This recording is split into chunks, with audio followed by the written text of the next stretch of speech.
Aku berterima kasih, aku bersyukur padamu. Terimalah mazmur hati dari jeritan hati yang terdalam. Bangga dan senang, campur dengan perasaan tidak layak, namun dengan perasaan sudah dikuduskan. Sungguh Tuhan, setiap orang yang merasa tidak layak di hadirat-Mu, siapapun kami di antara keluarga Saat Teduh, berikan kesaksian roh di dalam hati, bahwa mereka diterima. Dan Tuhan menerima kami apa adanya, mengubah kami serupa dengan gambar rupanya. Terima kasih Tuhan, sampaikan sabda-Mu, biar kasih-Mu bertata sungguh. Kasih Yesus bertata di dalam seluruh kehidupan kami, atas tubuh jiwa roh kami. Kasih itu yang terbesar, biar kasih Yesus yang sempurna itu bertata. Ubahkan kami semuanya, love changes the heart. Terima kasih Tuhan. Sampaikan sabda-Mu, sembunyikan hamba-Mu di balik salib-Mu. Dalam nama Yesus. Haleluya. Amin. Puji Tuhan. Saya merasakan waktu berdoa tadi ini, bahwa ada di antara kita yang merasa nggak layak di hadirat Allah. Mungkin perasaan itu berfondasi. Mungkin Anda sudah melakukan sesuatu. Atau melakukan sesuatu yang mendukakan hati Allah. Atau bisa jadi perasaan itu nggak ada dasarnya. Tapi berupa hati aja yang nggak merasa aman. Inti ceritanya di sini. Yesus mati di kayu salib. Anda sudah diterima apa adanya. Bukan berarti Anda tidak akan berubah. Tuhan akan mengubahmu. Tapi kasihlah yang mengubahkan kita. Mari saya ajari kita hari ini firman tentang kasih. Kita buka bersama-sama di 1 Korintus pasal 13 ayat 1-4. Beri judul kasih itu sabar. Kasih itu sabar. Jaga-jaga jikalau ada di antara kita yang merasa Tuhan itu masih marah sama Anda, it's not true. Tuhan itu sabar. Bisa marah tapi nggak gampang murka. Allah kita itu sabar.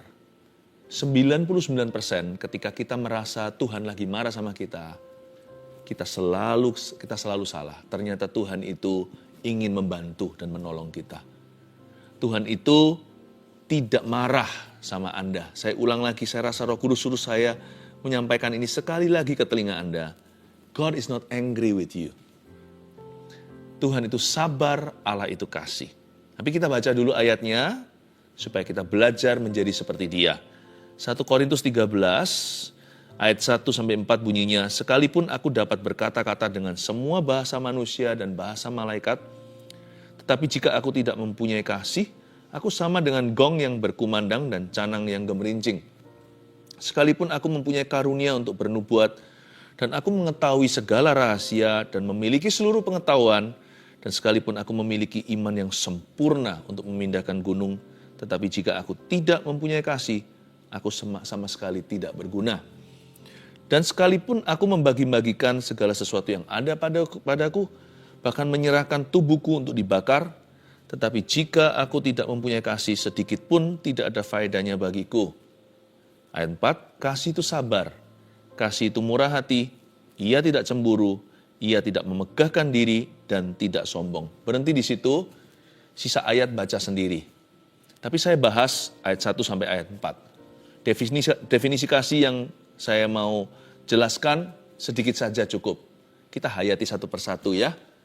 Daripada banyak-banyak dangkal semua, mending satu tapi kita dalami. Karena satu ini adalah pembukaannya. Kasih itu sabar, itu yang jadi judul tema kita hari ini. Sebenarnya orang yang sabar itu seperti Tuhan. Kalau kita mau menjadi seperti Kristus, kita harus panjang sabar. Tapi orang sabar nanti ujungnya kesal. Kata dunia sih begitu. Jangan bersandar pada pengertianmu sendiri. Karena pikiran manusia itu menyesatkan. Orang sabar itu malahan dicinta dan dibela Tuhan. Tuhan sayang sama orang yang sabar. Orang yang sabar itu dieman sama Tuhan, disayang. Jadi Tuhan yang berkepentingan. Karena orang sabar itu langka di dunia ini. Kasih itu sabar. Sebelum kita bicara tentang murah hati, tidak cemburu, tidak memegahkan diri, tidak sombong, lalu lanjutan di bawahnya masih banyak, tidak melakukan yang tidak sopan, tidak cari keuntungan sendiri dan sebagainya. Hidangan pembukanya itu kesabaran. Sebab kalau sampai kasih itu tidak bermula sabar, semua buyar. Lawan kata sabar di sini adalah kasar. Kalau belum apa-apa kita sudah kasar sama orang, nggak mungkin kita bisa murah hati sama orang itu. Nggak mungkin kita bisa bangga atas keberhasilannya, alias tidak cemburu. Nggak mungkin kita bisa rendah hati. Kalau sudah bentak-bentak, sudah marah biasanya pakai ancaman. Ya, nggak mungkin kita bisa melakukan apa yang sopan kalau kita sudah kasar di depan. Makanya kasih itu sabar. Dari semua definisi kasih, yang pertama-tama ditaruh nomor 1 adalah kesabaran. Ya. Kalau nggak sabar, udah percuma sisanya. Nggak akan kejadian. Makanya orang yang sabar itu sangat-sangat dicinta sama Tuhan dan dibela. Ya. Dan sabar ini banyak salah pengertian. Banyak di antara kita tidak sedikit yang mengira bahwa namanya orang sabar itu orang lamban. Sabar itu nggak ada hubungannya dengan speed atau kecepatan. Setahu saya ya, orang yang sabar itu malah tak-tak kerjanya. Malah gesit dalam kehidupan. Apa hubungannya orang sabar dengan orang lamban? Nggak ada hubungannya. Salah tafsir kita akan firman Tuhan. Sabar itu sikap hati. Sabar itu bukan performa kerja. Sabar itu bukan IQ. Sabar itu adalah suatu komitmen di dalam hati kita untuk belajar mengalah demi kepentingan yang lebih besar. Demi kepentingan bersama kita sisihkan, sampingkan kepentingan pribadi dulu. Definisi sabar yang simpel apa ya? Definisi yang manusiawi aja, jangan yang rohani. Sabar itu bukan berarti nggak berbuat sesuatu. Itu orang pasif namanya. Ya, itu namanya orang tumpul. Sabar itu bisa saja ada di dalam diri seorang yang brilian otaknya. Seorang yang cerdas. Sabar nggak ada hubungannya sekali lagi dengan IQ. Jadi definisi sabar yang paling duniawi apa? Yang paling gampang dimengerti secara umum maksudnya. Sabar itu berarti menunggu tanpa mengeluh. Pengertian saya ya tentang sabar itu. Bisa nunggu tapi nggak usah ngeluh. Dan selama masa penantian atau waktu dia menunggu, dia berbuat sesuatu yang perlu. Orang sabar itu pilih-pilih. Pilih-pilih respon hati bagaimana dia harus bereaksi. Aktivitasnya pun selektif sekali. Selama aku menunggu, misalnya menunggu sebuah janji dikenapi, nggak tentu janji Tuhan, janji orang lain, apa yang harus kulakukan terhadap diriku?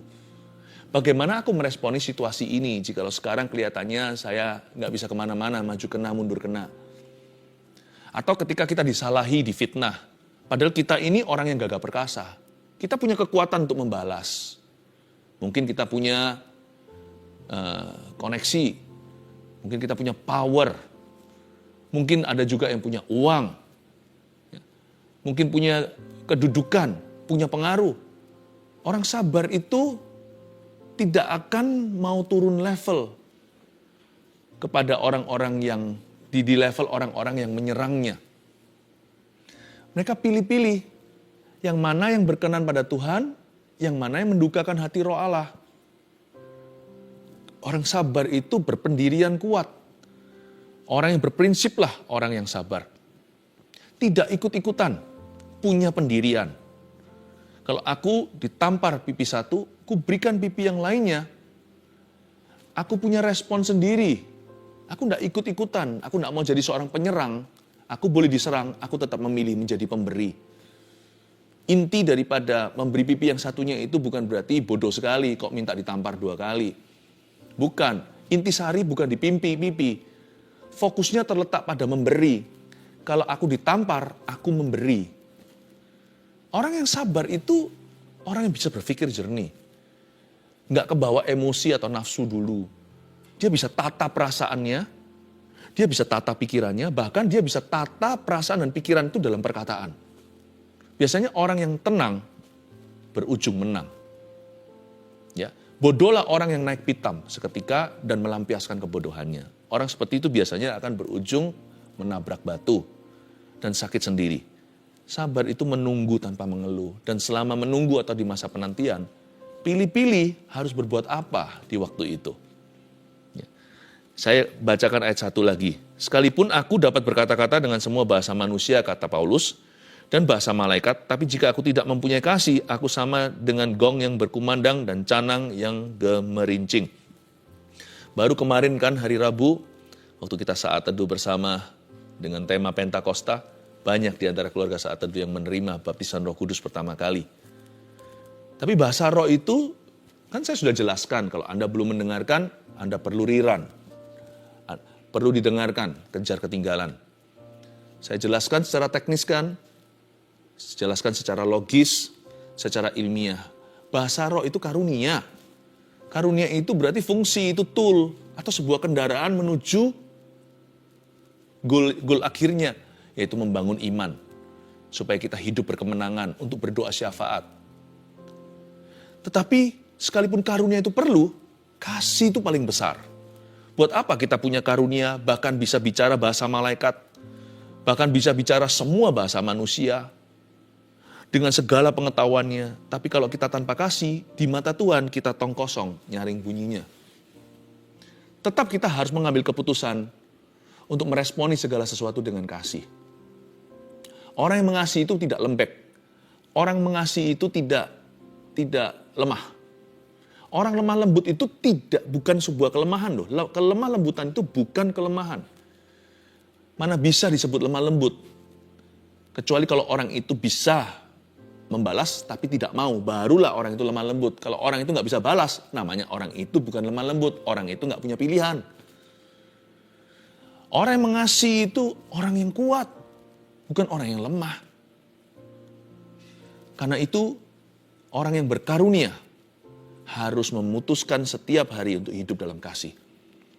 Tidak boleh kita itu menggunakan karunia atau menyalahgunakan karunia itu untuk perkara-perkara yang salah, untuk melukai orang lain. Karunia itu seperti misalnya obeng, seperti gergaji, seperti palu dan paku. Itu sebuah tool atau sebuah alat menuju sesuatu. Tetapi yang Tuhan cari dalam kehidupan kita adalah bagaimana kita mempraktekkan kasih dalam kehidupan ini. Puji Tuhan, dengan bahasa roh, bahasa lidah saya bisa berdoa untuk keluarga saat teduh. Semua, sekalipun saya tidak tahu satu persatu. Saya bisa bersyafaat dengan dalam tanpa mengenal satu persatu siapa sedang bergumul dengan apa. Kalau nggak gitu kepala saya bisa meledak, tahu rahasia setiap manusia. Puji Tuhan, bahkan karunia yang saya miliki pun saya amalkan untuk jiwa-jiwa. Saya amalkan untuk Anda. Apa yang saya miliki, saya persembahkan kepada Tuhan sesuatu yang berguna dalam kehidupanmu. Karunia pun bekerja melalui kasih. Sebab tanpa kasih kita adalah gong yang berkumandang dan canang yang gemerincing. Sekalipun aku mempunyai karunia untuk bernubuat ayat 2 dan aku mengetahui segala rahasia dan memiliki seluruh pengetahuan, dan sekalipun aku memiliki iman yang sempurna untuk memindahkan gunung terjadi mujizat misalkan, tapi jika aku tidak punya kasih, aku sama sekali useless, tidak berguna. Karunia pun bekerja melalui kasih. Dan sekalipun aku membagi-bagikan segala sesuatu yang ada padaku, bahkan menyerahkan tubuhku untuk dibakar jadi martir, tapi jika aku tidak mempunyai kasih, sedikit pun tidak ada faedahnya bagiku. Kita sudah baca 3 ayat ya. Jadi kita sekarang sudah berada di kilometer pewahyuan bahwa kasih itu yang terpenting, kasih itu yang terbesar. Jadi mari kita sepakat dulu that love is the most important. Nah sekarang kita pelajari definisi kasih, hanya satu yang saya bagikan di episode saat teduh kali ini. Kasih itu sabar. Kasih itu murah hati, ia tidak cemburu, ia tidak memegahkan diri dan tidak sombong. Katakan kasih itu sabar. Sekali lagi katakan, kasih itu sabar. Kasih itu sabar. Tadi saya sudah jelaskan, tidak perlu diulang. Tuhan taruh nomor 1 definisi kasih adalah kesabaran. Tuhan itu nggak iseng. Ini bukan kebetulan. Pasti ada maksud ilahi di dalamnya. Kenapa kesabaran? Kenapa tidak kasih itu pertama-tama ditaruh adalah rendah hati? Atau kasih itu ditaruh yang nomor 1 adalah kemesraan? Atau tidak menyimpan kesalahan? Kenapa kesabaran? Seperti yang saya katakan, Kalau tidak dimulai dengan sabar, sisanya buyar. Sekarang kita melihat 3 level sabar. Catat ini, saya kasih beberapa poin hari ini ya. 3 level sabar itu apa aja? 1, sabar terhadap yang menyebalkan. Nah, kalau kita mau uji kasih, jikalau kita mau ujian kesabaran, mari kita jangan bandingkan dengan orang lain. Sama aja kalau bandingin dengan orang lain, kadang-kadang kita menang, kadang-kadang kita kalah. Tapi kalau kita bandingkan dengan kebenaran, maka kita akan diubahkan. 3 level sabar yang pertama yang harus kita hayati. Hayati dengan seksama dan amalkan. Kita jalankan, kita praktekkan, kita lakukan. Dan minta kuasa Roh Kudus membantu kita. Bukankah roh di dalam kita lebih besar daripada roh di dalam dunia? Kita harus sabar terhadap yang menyebalkan. Belajar dari Yesus. Tuhan Yesus waktu 3,5 tahun itu memuridkan murid-muridnya. Ini orang-orang tegar tengkuk. Sama seperti kita. Susah banget gitu loh, kadang-kadang sebel gitu. Kok nggak ngerti-ngerti? Pernah sekali Tuhan Yesus sampai secara verbal nyatakan, berapa lama lagi aku harus tinggal dengan kamu, angkatan yang kurang percaya? Berapa lama lagi kamu akan begini? Bukankah aku sudah beritahu? Pernah sekali lagi Tuhan Yesus lagi bicara sebuah perumpamaan atau ilustrasi tentang ragi orang Farisi. Mereka kira Yesus cari roti. Aduh. Ya. Lalu Tuhan Yesus berkata, belumkah kau memahami? Aku nggak maksudnya roti, masa kamu lupa sih? Waktu 5 roti 2 ikan, berapa orang makan? 5.000 guru.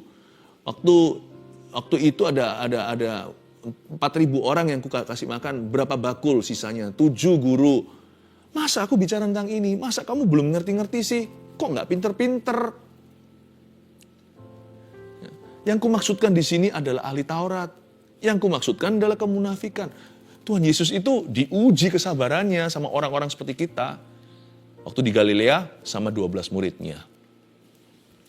Orang-orang yang menyebalkan pasti ada di sekeliling kita. Kalau nggak ada, mungkin kita lah orangnya. Ya, sabar terhadap yang menyebalkan. Tapi dalam cerita Injil, sekalipun Yesus mengeluhkan sekali-kali dan berkata, lu orang kalian itu kok begini terus ya, kapan majunya? Selalu berakhir setiap episodenya, Yesus sabar lagi. Makanya Tuhan itu panjang sabar. Artinya sabar, sambung sabar, ditambal terus sabarnya. Kita harus gitu mau gak mau. Mau gimana lagi? Mau ngampuni 7 kali 70. Itulah jalan orang Kristen. Itulah cara anak Tuhan. Ya itulah harga yang harus kita bayar. Sampai kita mati gak berubah standar. Kita mesti sabar terhadap yang menyebalkan. Dan kadang-kadang kalau kita merasa orang lain terlalu menyebalkan, kita sudah nggak bisa maju 1 kilometer lagi untuk mengampuni. 7 kali 70 sudah sampai jatuh tempo.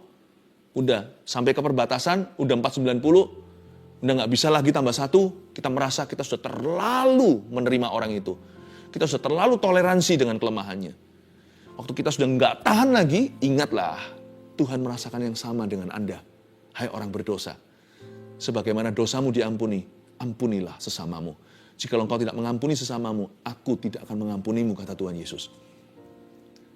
Kalau Tuhan bisa sabar sama kita yang menyebalkan, kita mesti sabar kepada orang lain yang menyebalkan pula.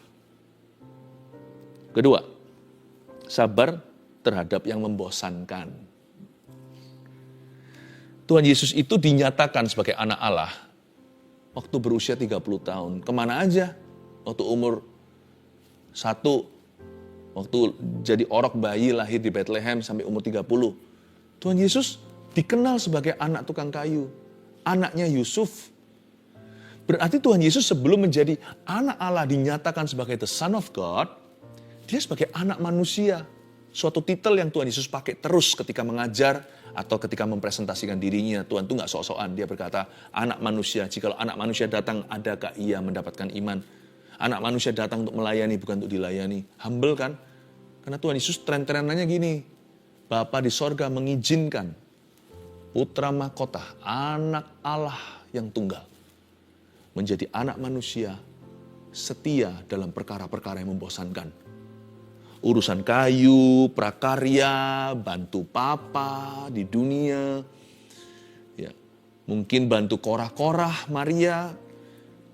Kan setelah sang perawan Maria itu melahirkan Yesus di palungan. Kemudian barulah menikah dengan suaminya. yaitu Yusuf. Dikaruniai anak-anak kan? Jadi Yesus ada adik-adik.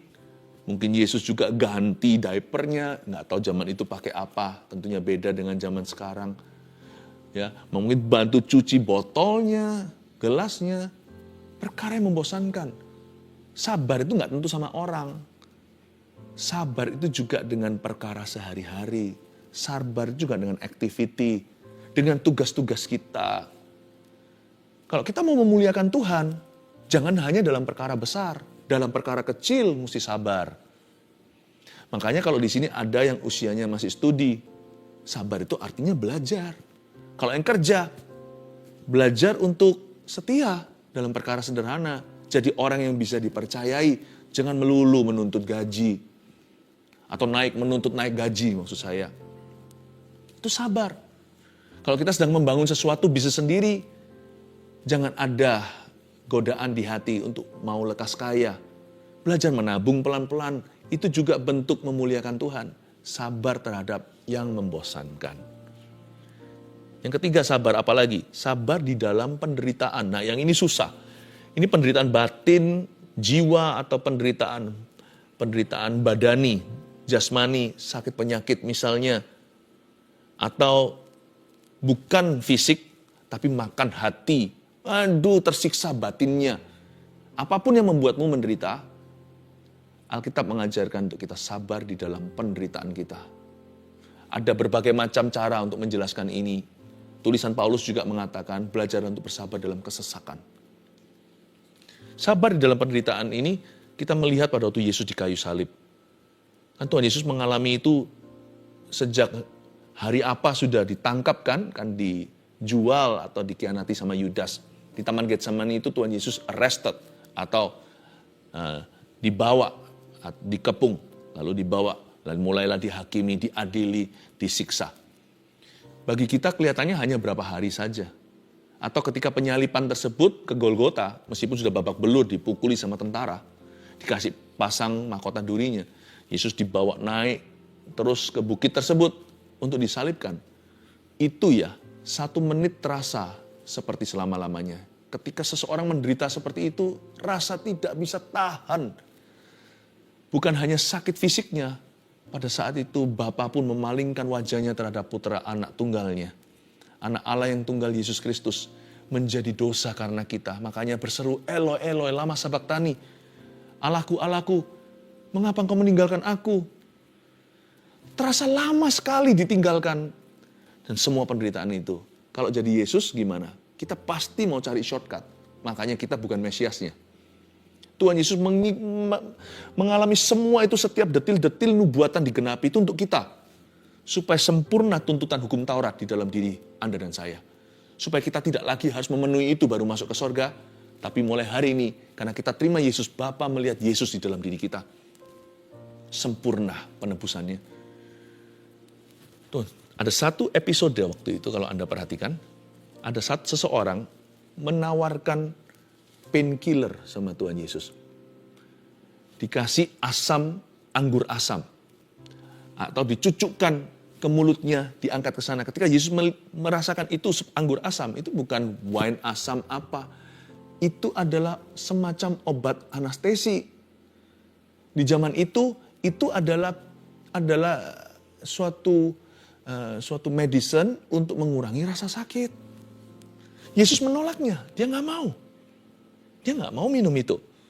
Nggak mau main curang, nggak mau di-bypass.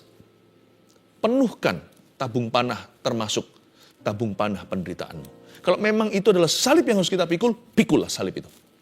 Kalau bukanlah untuk dirimu sendiri, pikullah untuk orang lain. Saya tidak mau courting. Tidak mau courting penderitaan jikalau penderitaan itu karena kebenaran. Lain cerita kalau penderitaan kita karena salah kita atau karena dosa. Nah yang itu nggak perlu terjadi. Kalau penderitaan kita karena kebenaran, itu mahkota. Sabar dalam penderitaan. Jangan mau discount.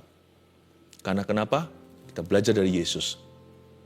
He bore our sins in patience. Patiently, dengan sabar, dia menanggungnya untuk kita. Kasih itu sabar. Kasih itu sabar. Sabar itu ada 3 level tadi. Anda sudah baca, tadi saya sudah jelaskan. Sekarang saya tambahkan Berapa poin tambahan, oke? Kepada siapa sekarang kita harus sabar? Karena kita sudah tahu 3 levelnya. 3 levelnya tadi harus sabar terhadap yang menyebalkan. Lalu sabar terhadap yang membosankan. Sabar di dalam penderitaan. Nah sekarang target kesabaran kita tuh siapa sih? Kepada siapa kita harus sabar? Nomor 1, jelas-jelas orang lain. Ini umum sekali, semua orang tahu. Nggak usah dibuka ayatnya, ya karena kita nggak punya waktu. Tapi di kitab Kolose juga dikatakan, hendaklah kamu sabar seorang dengan yang lainnya. Rasul Paulus menulis surat kepada gereja atau jemaatnya. Hari ini kita juga sebagai jemaat Kristus, gereja perjanjian baru, kita diajari untuk sabar seorang dengan yang lainnya. Jangankan sabar sama stranger, orang luar. Kesabaran itu pertama-tama diuji dengan orang dekat dulu. Saudara seiman, kalau kita sama saudara seiman kita nggak sabar. Di luar pasti kita orang yang nggak sabaran. Ya. Banyak orang berkata begini, wah orang itu bisa pasang topeng di dalam rumah Tuhan. Bisa sabar di sini, nggak sabar di sana. Tapi juga nggak gampang gitu. Kalau sekali-kali hanya datang dan pergi, dia bisa pasang topeng. Tapi kalau dia sudah hidup bersama, minggu lepas minggu, pelayanan bareng, meskipun tidak tinggal serumah, pasti besi menajamkan besi, manusia menajamkan manusia. Sebenarnya ujian kesabaran itu pertama-tama di dalam gerejanya. Nggak apa-apa, orang belajar sabar di gereja dulu, kurang sabar di luar. Nanti kalau dia bisa sabar di sini, dia bisa sabar di situ. Ini level 1. Kepada siapa kita harus sabar? Paulus berkata, sabarlah kamu seorang dengan yang lainnya kepada jemaat di Kolose. Tulis saja, orang lain kita harus sabar. Minta roh yang sabar ya, belajar lebih sabar. Bisa nggak letakkan tangan di dada seperti ini? Bilang, Tuhan, beri aku roh yang sabar. Katakan, beri aku roh yang sabar. Saya juga mau. Yang kedua, kepada siapa kita harus sabar? Diri sendiri. Believe it or not. Ada orang yang mahir ampuni orang lain, tapi kalau dia sendiri yang buat salah, wah, selama-lamanya dia akan mengingat kesalahannya. Kalau Anda hutang sama orang, ya jangan lupakan hutang Anda ya harus dibayar. Jangan, aku sudah ampuni diriku sendiri. Ini bukan bicara soal fisik ya, ini bicara soal memori. Bicara soal perasaan tidak layak, tertuduh yang terlalu lama. Tertuduh itu nggak berguna soalnya, nggak membuat kita bertobat. Kalau kita bertobat ya sudah, nasi udah jadi bubur dimakan. Apapun konsekuensinya dijalani. Tapi ampuni dirimu sendiri supaya bisa move on dan fokus pada perbuatan kebenaran.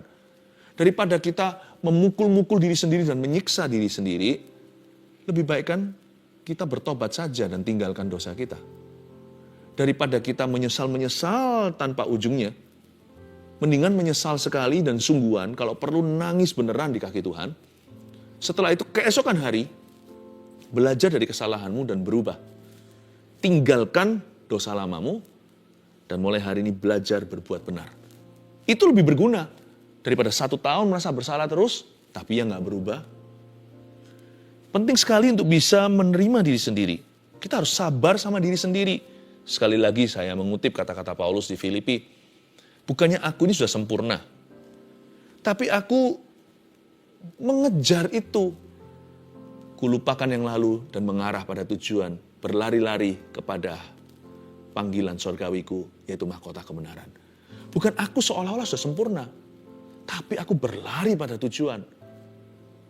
Aku lupakan apa yang di belakang. Tapi berlari ke depan. Yang dimaksudkan oleh Paulus di sini adalah bahkan Paulus pun belajar untuk bisa menerima kegagalannya. Aku tidak sempurna, tapi aku lupakan yang lalu. Aku menuju apa yang di hadapanku. Ya. Berbuat seolah-olah mengejar kesempurnaan. Aku pun belum sempurna. Dari kata-kata Paulus ini bagus. Paulus menulis di surat itu a healthy self-image atau gambar diri yang sehat. Dia berkata, aku harus sabar sama diriku juga. Karena diriku ini ada yang cinta. Diriku ini ada yang mati untuknya. Namanya Yesus. Kita tidak berhak melukai diri sendiri atau mengutuki diri sendiri. Kenapa? You don't own you. Anda tidak memiliki dirimu sendiri, saya tidak memiliki diri saya sendiri. Kita ini sudah ada yang punya. Udah ditebus dengan darah. Kita ini karya penebusan. Berarti dulu milikku. Ya, tapi sekarang sudah ditebus oleh darah Yesus, sekarang miliknya. Ya, hidupku bukannya aku lagi, tapi Dia di dalamku. Tapi Yesus yang ada di dalam diri kita. kita harus sabar sama diri sendiri. Tapi ini bukan menjadi alasan untuk kita terus berbuat dosa juga. Karena ayat ini atau pengertian ini tidak bisa dimanipulasi atau tidak boleh diselewengkan. Tapi pada orang-orang yang suka merasa tidak layak, yang forever and ever, amin, selama-lamanya tidak pernah merasa diterima sama Tuhan, melulu Tuhan itu marah sama aku. Sebenarnya bukan Tuhan yang marah sih, menurut saya sih Anda yang marah sama diri sendiri. Forgive yourself, move on, dan belajarlah berbuat apa yang menyenangkan Tuhan. Ketiga, kita harus sabar sama siapa lagi, ayo? Kita harus sabar sama waktu Tuhan. Waktu Tuhan. Saya jadi ingat kata-kata pemazmur di Mazmur 27 bunyinya begini. Nantikanlah Tuhan. Kuatkanlah dan teguhkan hatimu. Nantikanlah Tuhan. Diulang lagi, pembuka penutup, nantikanlah. Di tengah-tengah suruh kuatkan dan teguhkanlah. Menantikan Tuhan, kita harus sabar sama waktu Tuhan. Karena waktu Tuhan tidak sama dengan waktu kita. Dan waktu kita menanti di depan, menanti di belakang, di tengah-tengah, kita harus ingatkan diri sendiri untuk teguhkan dan kuatkan hati. Jangan mudah kecewa sama Tuhan. Jangan mudah putus asa. Kita mesti sabar sama waktu Tuhan. Kadang-kadang waktu Tuhan datang begitu cepat. Kita tidak menyadari, kita harus berjaga-jaga dan waspada. Bisa datang seperti pencuri di malam hari. Artinya bisa saja tiba tanpa kita duga. Tapi waktu Tuhan juga bisa terkesan lambat. Karena kita merasa ready, nggak tentu Tuhan lebih kenal dirimu. Mungkin kalau diberikan sekarang jawaban doa itu malah menyesatkan Anda. Malah nanti perkara buruk yang terjadi. Meskipun jawaban doa itu selalu perkara yang bagus. Tapi kalau Anda tidak siap, justru akan jatuh. Karena itu belajar percaya sama Tuhan. Karena waktu Tuhan itu yang paling baik dan paling benar. Segala sesuatu hanya indah pada waktunya. Pada siapa kita harus sabar? Coba kita review. 1, orang lain. 2, diri sendiri. 3, waktu Tuhan. Mari angkat tangan dulu. Setelah ini jangan langsung dimatikan. Kita nyanyi satu lagu lagi setelah doa berkat ya. Oh haleluya, love you so much. Terimalah berkat dari Allah Bapa, Allah Putra, Allah Roh Kudus menyertai setiap kita dari sekarang sampai selama-lamanya. Allah yang panjang sabar tinggal di dalam diri Anda dan saya. Dalam nama Yesus, amin. And there I find you in the mystery.